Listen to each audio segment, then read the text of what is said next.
We're on page 231 of your student journal, section 8.4, perimeter and area in the coordinate plane. How can you find the perimeter and area of a polygon in a coordinate plane? So, if you don't remember, you should have learned this, I think, in 8th grade, but if you didn't, perimeter is the outside of a shape, and area is the inside of a shape. Actually, I guess I should have put outside in quotes as well, but you'll see what I mean. So, as an example, if I'm finding the perimeter of a rectangle, let's say it is 5 units across and it is just 2 units, then 2 units tall, then we could say that the perimeter is the outside, so I just count the outside. So 5 across plus 2 down, that's 7, plus 5 across, that's 12, plus 2 up again, that's 14. So in this case, the perimeter is just 2 plus 5 plus 2 plus 5. And you get 14. The area is the inside. So now, let's say it's like this. Sorry, 2. So I broke it up into 2 and 5. 1, 2, 3, 4, 5. Right? Pretend I should have used this tool, but whatever. So we have 2 going this way because I said so, and then 5 going this way because I also said it. This is just an example.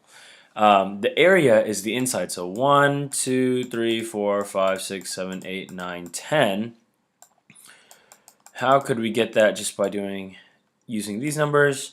2 and what with 5 makes 10. 2 times 5 equals 10. So the area is 10 and the perimeter is 14. So the perimeter and area in a coordinate plane is no different. You just have to count. However, the difference might be something like if you have shapes that are, let's see, now I can move down a little bit. I'm not going to use this example. You can. I'm just going to try and do something a little faster. Let's say, how can I rotate this rectangle? Yeah, no, that's no good. Let's say I have a rectangle that looks like this. Okay,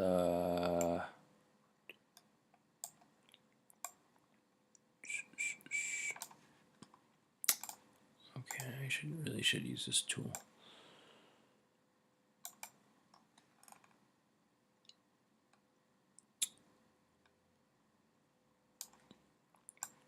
So earlier, it was very obvious that I just had to count, like, oh, like here. It was just, oh, 1, 2, 1, 2, 3, 4, 5, very obvious because it's like straight. If it was like this, it would be very obvious. It would be 2, 3, 2, 3, right? But for something like this, it might be less obvious, and in that case, on a plane or on a graph, then you would have to use the distance formula. So you would find the distance between this point here to find that length. So you'd say, oh, that's however many units it is. Same here. You have to find that distance, this distance, and then this distance. If you're not sure how to find distance, then just go back to previous sections and use it there, because if I showed it to you in this lesson, it would just be very time consuming. But the gist is, to find the perimeter and area, you need to use the distance formula. Okay, moving on. So area of triangle BPA. So let me just do one of these for example. I showed you how to find the perimeter and area of a rectangle, but for a triangle it's a little different. Some of you might just forget, so let's do that. BPA, so 1, 2, 3, 4. Oh, sorry. This is area. It's not even asking for perimeter. 1, 2, 3. So the area of a triangle, so for rectangle it's just base times height, or length times width. For a triangle, it's 1/2 base times height. And so our 1, 2, 3, 4, so we could say 1/2 times 4 times 1, 2, 3. 4 times 3 is 12. Half of 12 is 6. So the area of a triangle is 1/2 base height. The perimeter is the same as you would find a rectangle. This is 4 plus 3, And then if you do the distance formula, you'll find this is 5. So you add them all up if it asks you for perimeter. And that's it. Moving on. Inscribed circle, circumscribed circle. Those are like, we'll cover those on the next page. It's not that big a deal. Polygon is just a shape with a number of sides. Actually, what is the definition of a polygon? Polygons are two-dimensional shapes made of straight lines, and the shape is closed. All the lines connect. So you can't have something hanging, right? These points are just hanging out. So polygon has to be closed. I guess that is an important part of the definition. Polygon. Closed shape with straight lines. A side, oh boy, the side is a side. I don't know how to break that into a different definition. A vertex is a point of a polygon. So let's say I have something like this. The vertex or the vertices are right there, just the corners, I suppose. An n-gon is a polygon with n number of sides. So for instance, this sounds kind of stupid. Triangle has 3 sides, right? It's called triangle. I guess by definition, 1, 2, 3 sides, you could call it a 3-gon, right? And I'm going to go into this next page to help you. This is the Math is Fun page. Maths is Fun Polygon page. So if I go down to sides, oh, here we go. Here we have it. Triangle, 3.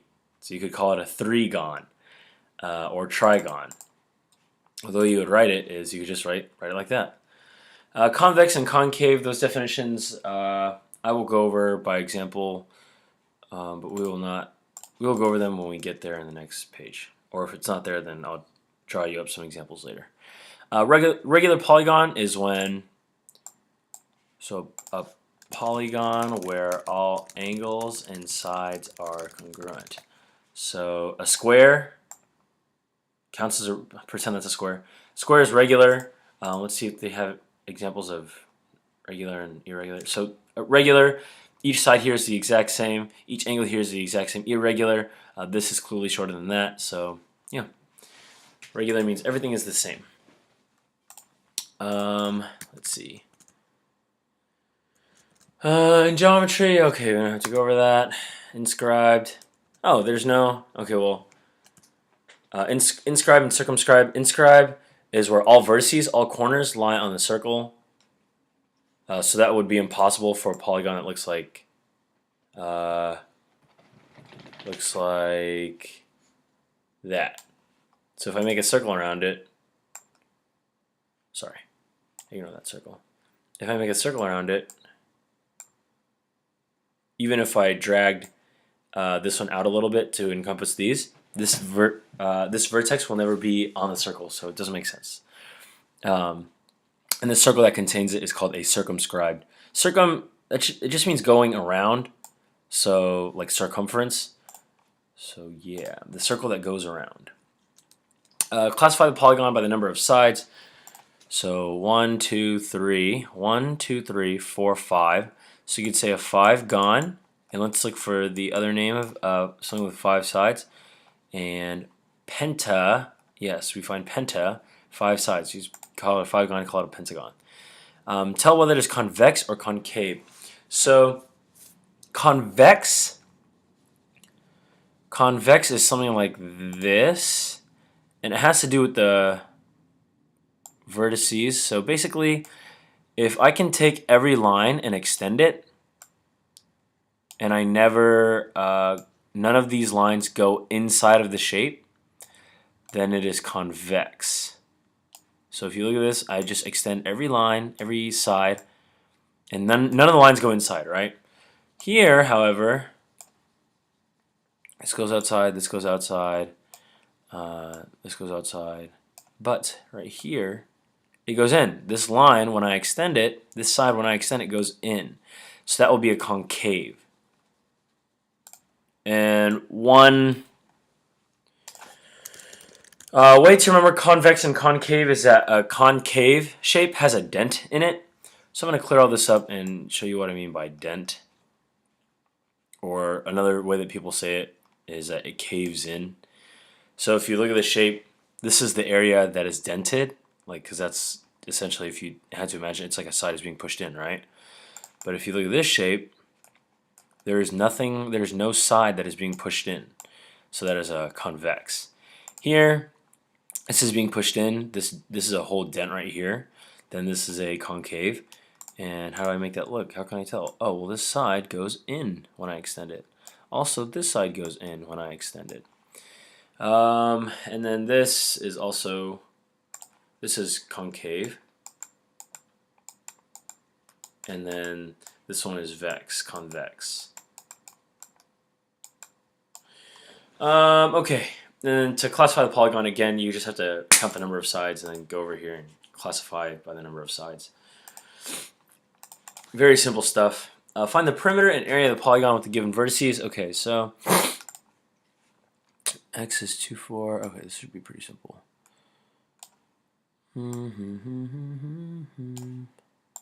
2, 4. 1, 2, 1, 2, 3, 4. O, negative 2, O, negative 2. And z is 2, negative 2. So I got this triangle right here. Boom. Boom. Boom. Find the perimeter and area. Perimeter is 1, 2 plus 1, 2, 3, 4, 5, 6. 2 plus 6 is the perimeter. And to find the third length, you would do the distance formula between x and y. So 2 minus 0 squared is 4. I'm doing the fast version. If you're not sure, like, just go back to the other section. 4 minus negative 2 is 6. So 36. Wait, what did I say? 2 minus 0 squared is 4. 4 minus negative 2 squared is 36. So square root of 40. So 2 plus 6 plus root 40. This is going to be some sort of decimal.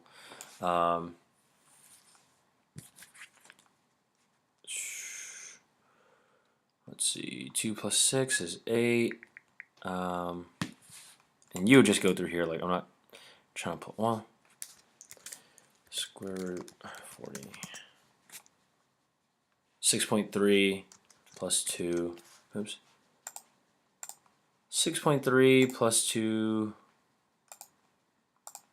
plus 6. 14.32. 14.324. Okay, 32. The area is much simpler. It's 1/2 base times height. So 1/2 2 times 6. 1, 2, 1, 2, 3, 4, 5, 6. 2 times 6 is 12. Half of 12 is 6. So that's it. That's how you find perimeter and area. You do the same for all these. If necessary, use the distance formula. Find the perimeter of ABD. So this is much easier because they're already giving you the actual shape.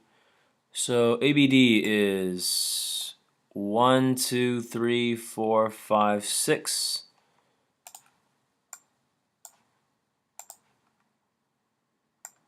Uh, 1, 2, 3, 4, 5. Wait, 1, 2, 3, 4, 5.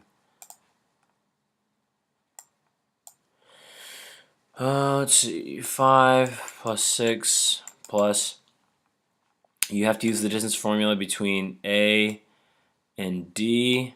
I'm also actually just going to use the Pythagorean theorem because this is a right angle. So 5 squared plus 6 squared equals AD squared. 25, 36. And then I'm going to take the square root of that. So 36 plus 25 is 51. Sorry, 61. Square root equals AD. So I will square root 61. 7.81.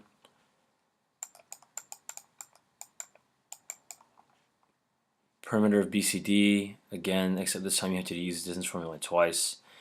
5 plus 6 is 11, 1881. Okay. Find the perimeter of quadrilateral ABCD. ABCD. So you have to add this with this.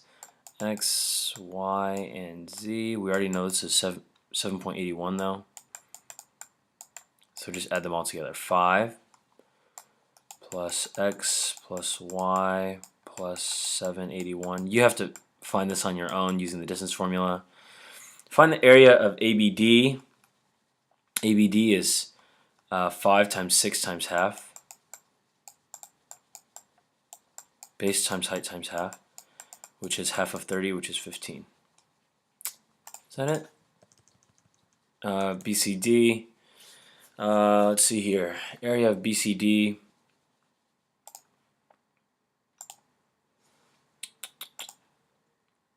So we have your base and your height. You take half of it. Alright guys, that's it for, what are we? Oh, actually find the area of quadrilateral ABCD. So you would find the areas separately and then add them together, which you would do here. So whatever you get for 12 and 13, you add it together and you get 14. Okay, so that's it for section 8.4, finding area and perimeter in a coordinate plane. If you have any questions, ask your teacher or let me know.